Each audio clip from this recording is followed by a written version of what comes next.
What's going on, guys? It's your boy Marco Manic. Welcome back to the Marco Manic Show. Plus, I'm doing this on an iPad, so I'm not biased, but everyone knows I have a Galaxy Watch 3. I have the Note 20 Ultra 5G. So basically, we're going to compare it to the iPhone 12 Pro Max that came out today. So I have to mainly hold the camera so I can show you comparisons, because a lot of people are going to probably be hitting up YouTube like, what's the comparison? What should I buy this year? I'm here to help you. Marco Matic will help you. So let's flip the camera up over here. And we got, boom, baby. Hold on. There we go. So if you look at right here, 6.7. So the iPhone 12 Pro Max is generally going to have a bigger display. Full HD. You get that full HD. You got the Note 20 Ultra coming at 6.9 inch quad HD display, 120 hertz. The iPhones won't have 120 hertz. They're still stuck at 60. Of course, Apple's known to have the fastest processing chip that, is going to have the same this year. It's generally going to have, the A14 Bionic chip compared to the Snapdragon 865, or some other places they're going to have the Exynos 990. 6 gigs of RAM compared to 12.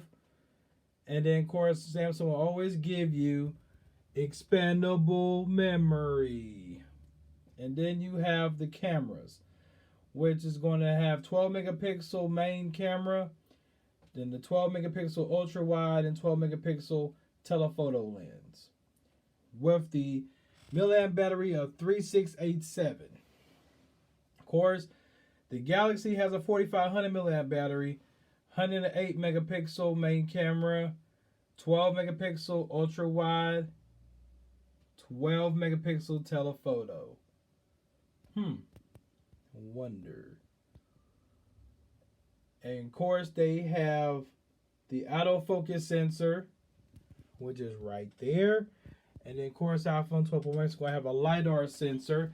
It's for mostly, augmented reality. Sorry, I had to buff that out. So I wanted to generally give you an idea of what you're looking at here. Then, of course, the prices. The iPhone 12 Pro Max is going to start off at $1,299.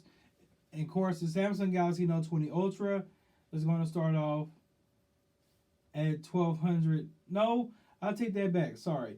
It is $1,099 for the 12 Pro Max. And, of course, it's $1,299 for the Note 20 Ultra. Of course, they have different storage options. I think the Note 20 Ultra has a 128 and a 512 option. The 512 gigabyte option for Samsung is only in black, but you can get the other three. Well, with the 128 gig, you can get, of course, the Mystic Bronze, Mystic White, which is pretty much silver, and Mystic Black. Of course, iPhone 12 have all fancy colors this year. The iPhone 12 and the 12 mini is going to have, red, white, black, green, and blue. And then I think the 12 Pro and 12 Pro Max is pretty much going to have a blue, a gold, silver, and black. So we got gold, silver, space gray, of course, and then they're adding a blue, a darker blue tone to it. Which, the blue looks really good on the iPhones, I'm not going to lie. Looks really good. So we went down to the display, of course. That 120 hertz display comes along with the 1440 by 3088 pixels on the Galaxy Note 20 Ultra, which should be sharper than the iPhone's display. Ultimately, though, neither device will disappoint when it comes to overall display quality. The iPhone 12 Pro Max, the iPhone 11 12 Pro Max won't have a 120 hertz refresh display, but they do have it on the iPad lineup, which is weird. It just throws me off with the fact that people want to compare these phones, and it's just According to Tom's guide, which phone will be the best this year. I like Tom's guide because he really gives you great point of views on the phones. So, from a spec perspective, I want to say price and availability. Um, I mean, you can go either way. You got a lot of people that's going to favor the iPhones because they're adapting to the ecosystem. They have, the FaceTime, they have iMessage, and they're say all their devices, connect with each other and so forth. Samsung is going back to their ecosystem to the point where the watch and the phone. Then they have brought out the Tab S7 and 7 Plus. Then they have the Galaxy Buds Live. I know I'm missing one. And of course, no one can't forget about the Galaxy Z Fold 2. So they do make foldable phones. Apple won't dive into that market. So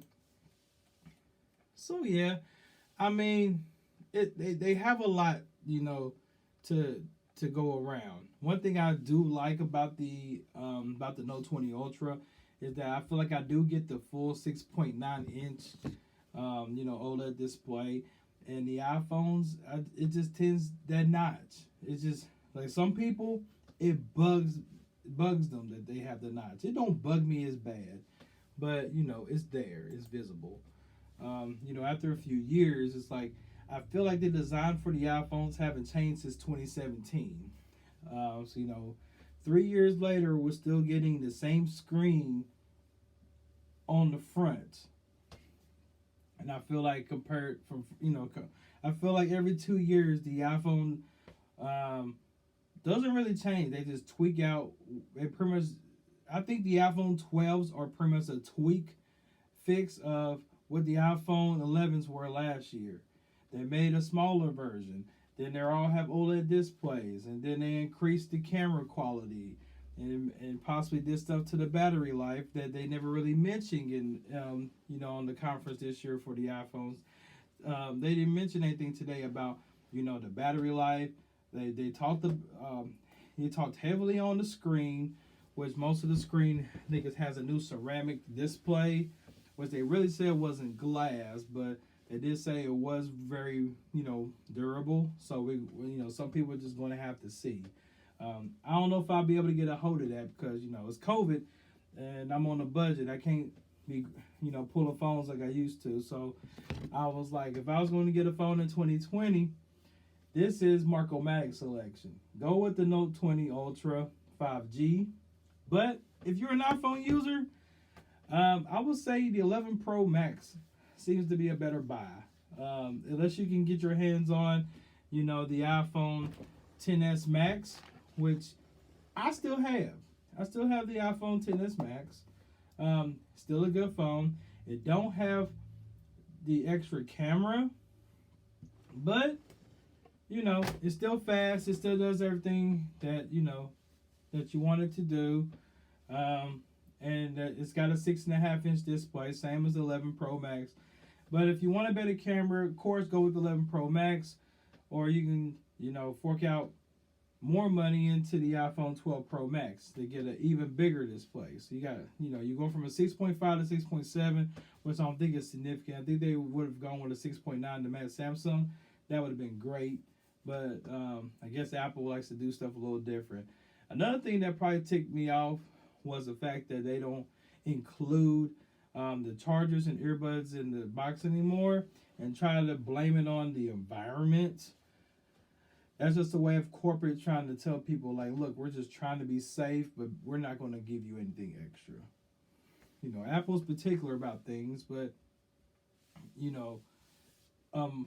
I saw one YouTuber that had a point. Every year they have got rid of something, whether it's the dongle, whether it's the headphone jack. Well, it's the same thing. They got rid of the dongle, earbuds. They're getting rid of a lot of stuff, so it kind of sucks. But what can you do? Overall, I would say if you're an iPhone user, this is great to have. But generally, I just don't see why people want to fork out so much money to get the same exact thing. Because you look at what the Note 10 Plus is and the Note 20 Ultra, they're two different phones. So I would say my pick, just go with the iPhone from last year or the year before, because you're not gonna, hurt your value on that. Plus, you can get them for dirt cheap, and it's got good value. But if, on the Android end, if you ain't into the pixels, I say this is it. But that's all I have. Thank you for watching. Hope you have a good day.